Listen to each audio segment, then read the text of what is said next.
नमस्कार सभी को, मैं अंजलि ओझा आप सभी का एक बार फिर से स्वागत करती हूँ हमारे YouTube चैनल VKCV शो पर। Hope you all are good. और लास्ट टाइम हम एक टॉपिक लेकर आए थे family and friends EVS CTET paper number 1 sorry, जो कि मेरा टॉपिक है, मेरा सब्जेक्ट है। तो उसमें मैं लाई थी फैमिली एंड फ्रेंड्स। तो अब मैं लेकर आ रही हूँ आपके लिए उसी का पार्ट 2, जिसमें MCQ क्वेश्चंस हैं। पार्ट 1 में थोड़े से MCQ क्वेश्चंस करवाए थे और अब दोबारा पार्ट 2 में थोड़े से और क्वेश्चंस लेकर आई हूँ। इसके बाद आपको ये नहीं रहेगा कि अब इस टॉपिक में कोई क्वेश्चन रह रहा है। तो स्टार्ट करते हैं, थोड़ा सा जल्दी जल्दी रखेंगे ताकि हम मैक्सिमम से मैक्सिमम क्वेश्चंस कर सकें, ओके, विद एक्सप्लेनेशन। स्टार्ट करते हैं।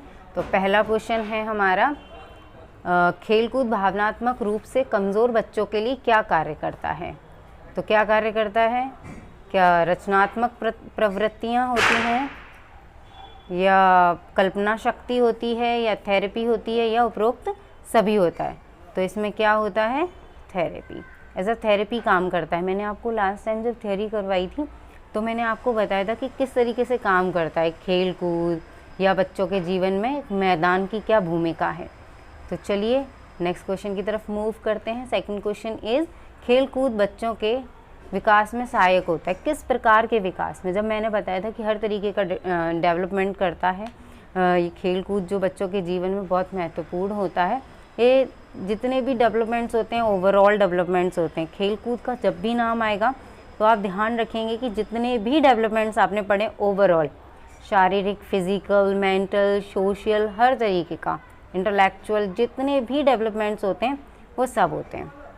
तो इसका आंसर क्या होगा? आपको पता चली क्या होगा? उपरोक्त सभी। तो इसका आंसर उपरोक्त सभी। नेक्स्ट की तरफ मूव करते हैं। नेक्स्ट इस, परिवार शब्द की उत्पत्ति किस लैटिन शब्द से हुई है? दोस्तों, जब मैंने आपको इसकी थ्योरी पार्ट करवाया था तब मैंने आपको बहुत अच्छे से एक्सप्लेन किया था। अगर आपने वो वीडियोस नहीं देखी हैं तो एक बार देख लीजिए, ताकि आपको फिर इसमें से कोई भी क्वेश्चन ऐसा नहीं रहेगा जो आपको लगेगा कि इसका आंसर हमें नहीं पता। तो इसका आंसर आपको अगर याद हो तो मैंने बताया था फैम्यूलस, ठीक है। इसका आंसर है फैम्यूलस। इसका मतलब होता है ग्रुप। मैंने एक्सप्लेन किया हुआ है वीडियोस में, तो मैं ज़्यादा टाइम नहीं लूँगी। फैम्यूलस मतलब एक ग्रुप जिसमें पेरेंट्स होते हैं, जिसमें भाई बहन होते हैं, वो सभी। मूव करते हैं नेक्स्ट क्वेश्चन की तरफ। तो नेक्स्ट क्वेश्चन है हमारा, परिवार आकार के आधार पर कितने प्रकार के होते हैं? मैंने ये बहुत अच्छे से एक्सप्लेन किया था कि 2 प्रकार के परिवार बताए हैं आकार के आधार पर। एक होता है उसमें से संयुक्त यानी जॉइंट फैमिली, एक होती है न्यूक्लियर फैमिली यानी एकल परिवार। तो ये इसमें हमें पता चल गया आंसर कि 2 ही प्रकार के परिवार हैं जो साइज़ के अकॉर्डिंग बताए गए हैं। तो इसका आंसर क्या होगा? 2।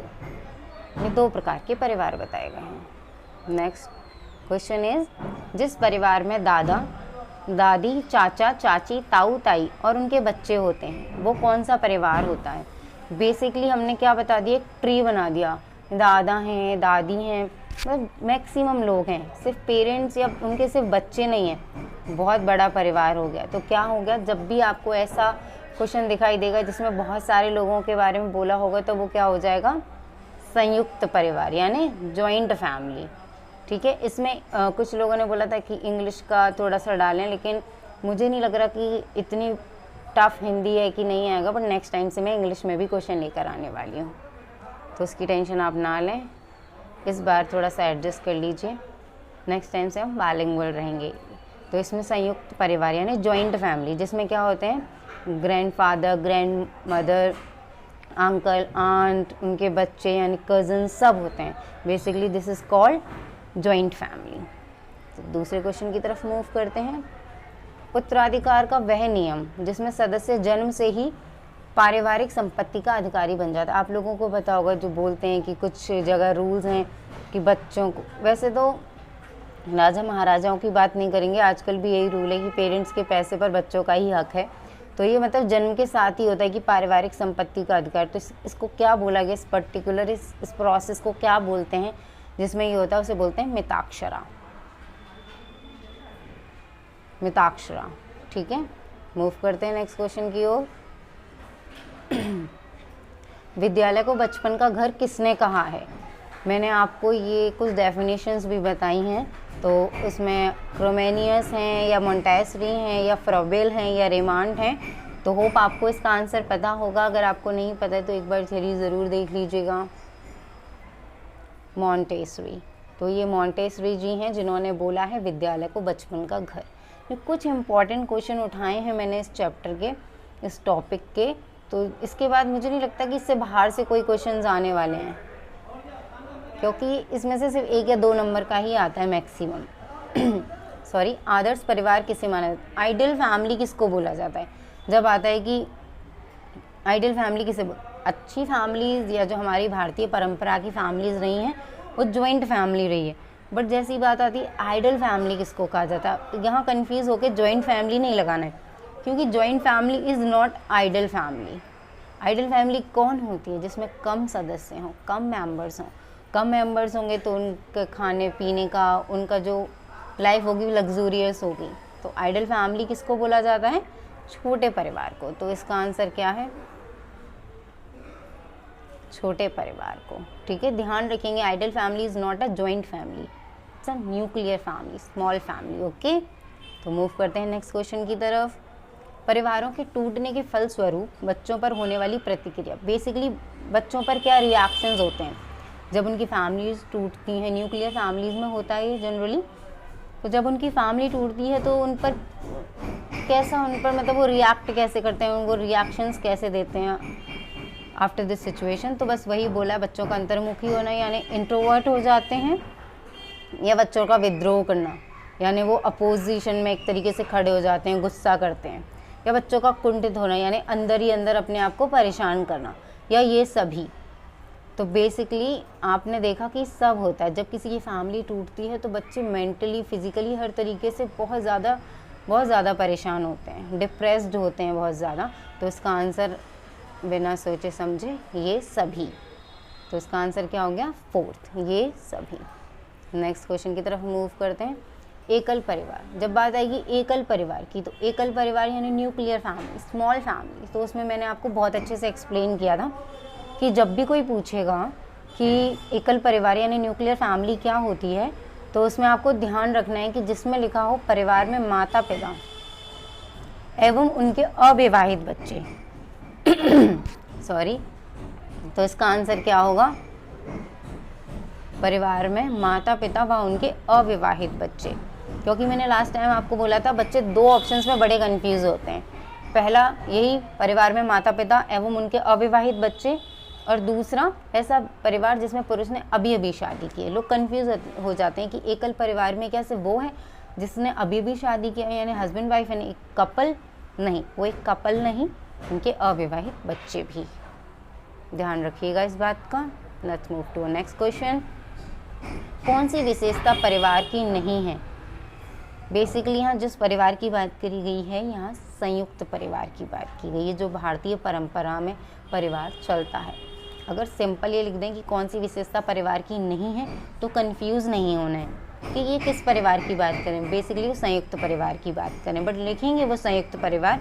बट कभी कभी कंफ्यूज करने के लिए अगर आपको सिंपल दे दें कि कौन सी विशेषता परिवार की नहीं है, तो आपको कंफ्यूज नहीं होना है, संयुक्त की बात कर रहे हैं। तो कम से कम 2 भिन्न लिंग वाले वयस्क साथ रहते हैं, बेसिकली अपोजिट सेक्स वाले लोग साथ रहते हैं। प्रत्येक व्यक्ति की ज़रूरतों का ख्याल रखा जाता है, मतलब एक दूसरे की केयर करते हैं, रिस्पॉन्सिबिलिटीज़ लेते हैं। सुरक्षा एवं बच्चों का समान उत्तरदायित्व यानी सबकी रिस्पॉन्सिबिलिटीज़ और सबकी सिक्योरिटीज़ होती हैं। 4th इस प्रत्येक व्यक्ति अपनी आय जमा करता है, यानी सब अपनी अर्निंग्स को वहाँ पे एक तरीके से जमा करते जाते हैं, यानी सबके सब अपना अपना पार्ट देंगे।